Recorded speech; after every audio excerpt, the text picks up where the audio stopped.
রাসূল কারো নেতা না। বলতেছে যে আমরা আল্লাহ আমাদের প্রভু, রাসূল আমাদের নেতা। আগের স্লোগান এখন আর দেয় না, এটা আমি বন্ধ করাইছি বক্তৃতা করিয়া। রাসূল কারো নেতা না। মুহাম্মাদুর রাসূলুল্লাহকে নেতা না মানে, নেতা মানতে অস্বীকৃতি জানাই।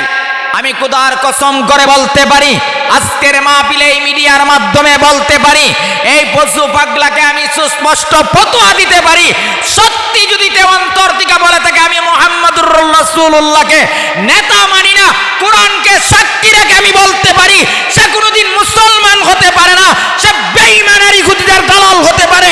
ঠিক কিনা জুড়ে বলো।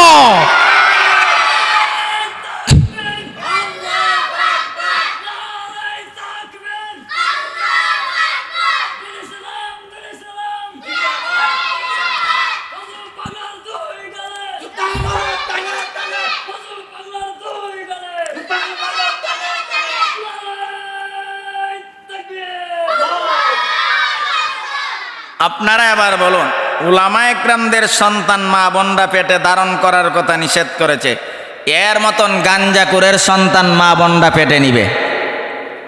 অর্থাৎ এ যেমন শ্রেণীর মানুষ, এর মতন গাঞ্জাকুর এবং মদকুর এবাকুরের সন্তান যেমন সমস্ত মা বোনরা নিবে, তার মতন গাঞ্জাকুর আরেকটা জন্ম হবে, এটাই স্বাভাবিক। কথা ঠিক কিনা বলেন?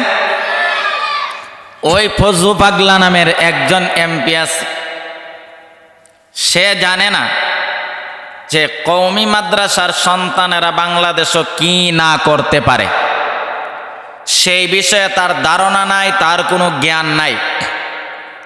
কওমি মাদ্রাসার সন্তান হলো তারা যারা 16 বৎসরের স্বৈরাচার ছাত্রদের সমন্বয়ে, কওমি মাদ্রাসার ছাত্রদের উলামায়ে কেরামদের সমন্বয়ে 17 বৎসরের স্বৈরাচার, 16 বৎসরের স্বৈরাচার জালিম সরকারকে দেশ থেকে পালাইতে বাধ্য করেছে। কথা ঠিক কিনা বলেন?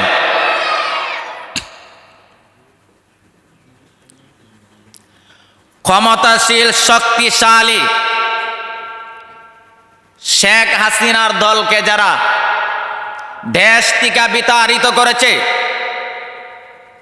তার মতন কয়েকটা পশু পাগলাকে কওমি মাদ্রাসার সন্তানেরা যদি মাঠে ময়দানে প্রতিবাদ করার জন্য নেমে যায়, যদি তারা মাঠে নেমে যায়, তার মতন কয়েকটা পশু পাগলাকে সংসদ থেকে গাড় ধাক্কা দিয়ে বাহির করতে দেরি করবে না। সে সবচাইতে বড় হলো আফসোসের বিষয়, সে আমাদের উলামায়ে কেরাম, কওমের উলামায়ে কেরামদেরকে নিয়ে বিভিন্ন ভাষায় বিশুদ্ধার করে যাচ্ছে।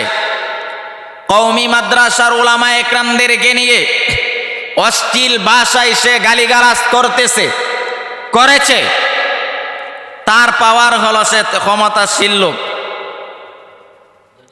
কওমি মাদ্রাসার উলামায়ে কেরামদেরকে নিয়ে সে গালিগালাজ করে, কওমি মাদ্রাসার আলেমদেরকে নিয়ে বিশুদ্ধার করে। সে এই কথাও বলছে মুহাম্মাদুর রাসূলুল্লাহ সাল্লাল্লাহু আলাইহি ওয়াসাল্লাম নাকি তার নেতা নয়। নাউজুবিল্লাহ। আপনাদের এলাকাতে আছে?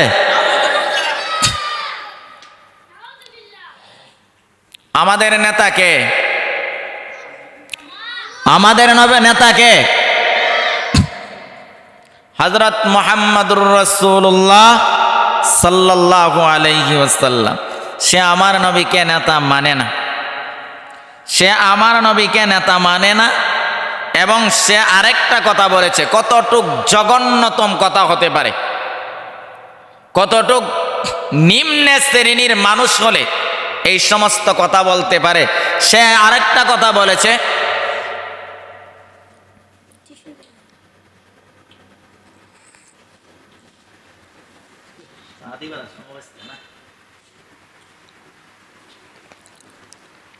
সে একটা কথা বলেছে মুহাম্মাদুর রাসূলুল্লাহ নাকি তার নেতা নয়। 2 নাম্বার, সে বলেছে মা বোনদেরকে, বাংলাদেশের মা বোনদেরকে লক্ষ্য করে বলছে যে তোমরা কোনো হুজুরদের সন্তান পেটে নিও না। নাউজুবিল্লাহ বলেন ভাই, নাউজুবিল্লাহ। যে আমার নবীকে নেতা না মানে, যে আমার নবীকে মুহাম্মদুর রাসূলুল্লাহকে নেতা না মানে, নেতা মানতে অস্বীকৃতি জানায়, আমি খোদার কসম করে বলতে পারি, আজকের মাহফিলে এই মিডিয়ার মাধ্যমে বলতে পারি, এই পশু পাগলাকে আমি সুস্পষ্ট ফতোয়া দিতে পারি, সত্যি যদি কেউ অন্তর থেকে বলে থাকে আমি মুহাম্মদুর রাসূলুল্লাহকে নেতা মানি না, কোরআনকে সাক্ষী রেখে আমি বলতে পারি সে কোনোদিন মুসলমান হতে পারে না, সে বেঈমান আর ইহুদিদের দালাল হতে পারে। ঠিক কিনা জোরে বলো।